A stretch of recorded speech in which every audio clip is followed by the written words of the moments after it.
She walked into the spotlight with innocence in her eyes and the world at her feet. But what the cameras didn't capture was the silence of a woman unraveling behind palace walls. A royal wedding watched by millions, a crown fitted with secrets, and a heartbreak that shook the foundations of the British monarchy.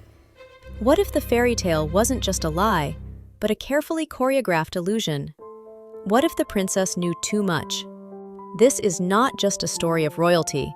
It's a story of betrayal, power, and a voice that refused to be silenced. This is the haunting legacy of Diana, the princess who was betrayed.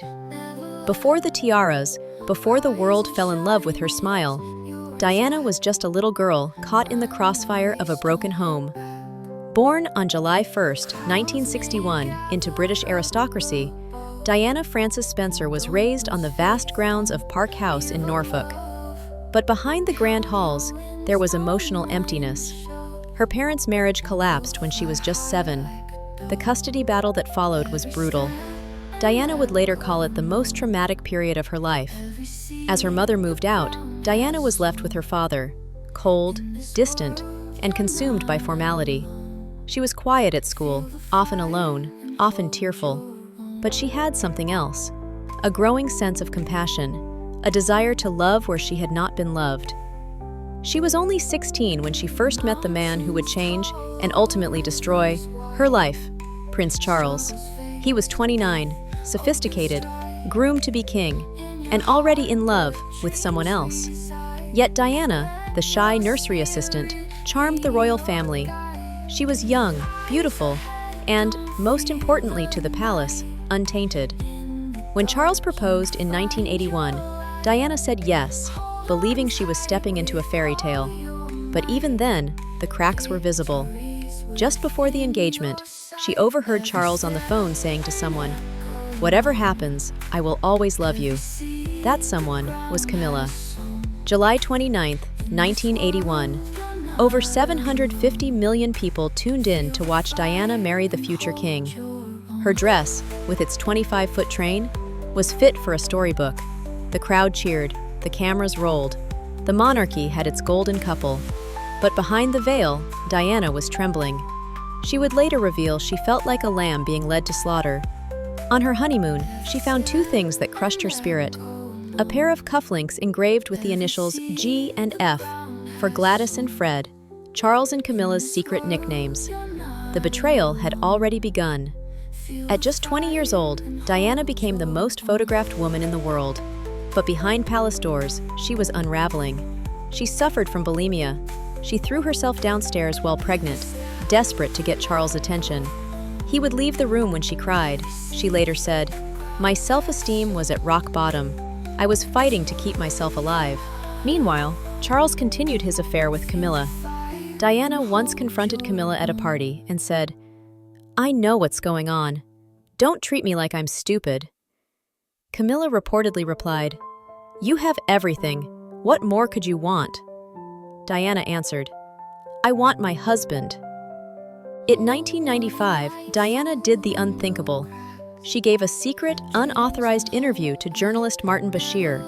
No palace approval, no filters, just the truth. She confessed to her own affairs, spoke of bulimia, depression, and most shockingly, there were 3 of us in this marriage, so it was a bit crowded. The nation was stunned. The palace was furious. But for once, Diana's voice wasn't muted. The crown had silenced many before her, but not this time. The royal family had had enough. In 1996, Diana and Charles officially divorced. She lost her title, Her Royal Highness, but she walked away with her dignity intact, and the hearts of the public still firmly in her hands. She threw herself into charity work, AIDS, landmines, children's hospitals. Wherever there was pain, Diana went. And then she found love again with Egyptian billionaire Dodi Al-Fayed. August 31, 1997, Diana and Dodi left the Ritz Hotel in Paris. Paparazzi swarmed their car. In a desperate attempt to outrun them, their driver sped through the Pont de l'Alma tunnel. Seconds later, impact. Dodi and the driver died instantly. Diana was still alive. but not for long. In her final moments, she reportedly said, "Oh my God, what's happened?" She was pronounced dead at 4 a.m. The world shattered. Billions grieved. Princes William and Harry, just boys, walked behind her coffin. A nation and a family was in mourning. But was it just a tragic accident? Some don't believe it. Diana herself had written a chilling letter to her butler months before her death. She wrote, "This phase in my life is the most dangerous. My car will crash and it will be done to remove me."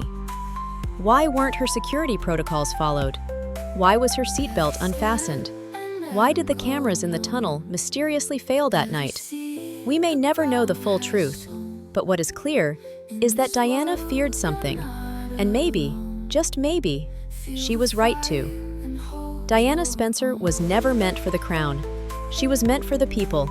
She was betrayed by her husband, abandoned by the system, but she never turned cold. She turned pain into purpose. And in doing so, she became more than a princess. She became a legend. The Princess of Wales may be gone, but the Queen of Hearts lives forever.